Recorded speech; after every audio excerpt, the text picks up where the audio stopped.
केली आहे। कोणाच्याही भरवशावर राहू नका अशा सूचना त्यांनी दिल्यात।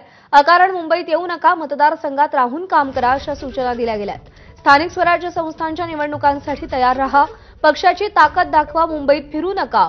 पक्षाच्या आमदारांच्या बैठकीत अजित पवारांनी या सूचना दिल्यात। संपर्क मंत्र्यांनी नेमून दिलेल्या जिल्ह्यात फिरावं, 50% संपर्क मंत्री काम करत नाहीत असं म्हणत अजित पवारांनी नाराजीही व्यक्त केली आहे।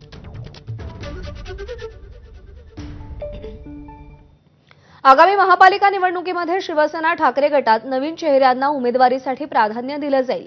त्यामुळे 60 वर्षांपेक्षा अधिक वय असलेल्या माजी नगरसेवकांना यावेळी उमेदवारीची संधी मिळण्याची शक्यता कमी आहे।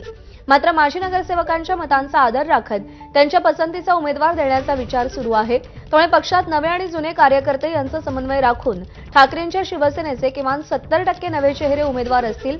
त्यानुसार मनसे आणि शिवसेना या दोन्ही पक्षांचे नेते आणि पदाधिकारी रणनीती आखतायत। उद्धव ठाकरे आणि राज ठाकरे यांनी अजून युतीची घोषणा केली नसली तरी दोन्ही पक्षांच्या नेत्यांच्या संयुक्त बैठका झाल्या आहेत।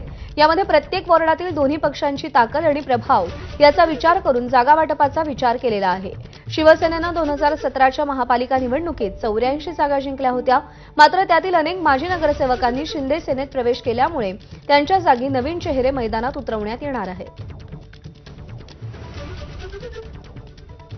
दरम्यान आगामी निवडणुकांमध्ये राज ठाकरेंना सोबत घेण्यावरून राष्ट्रवादीमध्ये दोन मतप्रवाह असल्याचं समजतंय। राष्ट्रवादी